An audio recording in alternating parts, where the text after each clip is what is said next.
We can learn a lot of things from the ancient world, from the Greeks and the Romans, but one of the most surprising is military history and their study of war. And the ancients tell us why wars start, how they proceed, and how they can be ended in a way that's intended to prevent them from reoccurring, or at least not maybe outlaw them or end them, because there are sometimes needs for war, but to mitigate their effects on people. Why do these wars start? I wish we could say that they started over territory, or oil, or gas, or minerals in the modern world. But the ancients would say often they don't. People fight because one side is a bad actor and it's not afraid. In other words, it thinks that the risk of going to war outweigh the downside of losing it. If you want to learn about Vietnam, or you want to learn about Iraq, or what's going on in Afghanistan, I think if Thucydides or Herodotus or Polybius could jump out of their pages, they could say, you're a Western power, you have logistical, you'll have organizational, you have technological advantages like we do, but watch out,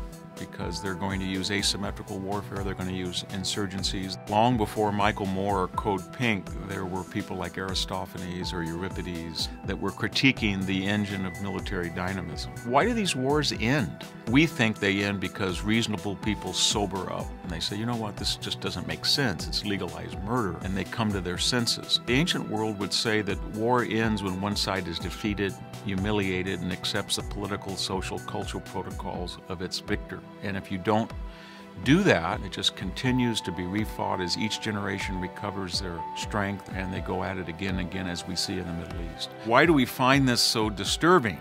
Because it is almost a Neanderthal interpretation or view of human nature. And the Greeks would say that human nature is unchanging, it's frightening, but that if you learn from history and you learn how wars begin, how they proceed, and how they can be ended, then there is optimism or hope. When you have a utopian who believes that by fiat or by good intentions or by Nobel Prizes they can rewrite the rules of human behavior, then a lot of people unfortunately die. And that's been true of antiquity as it is in the present.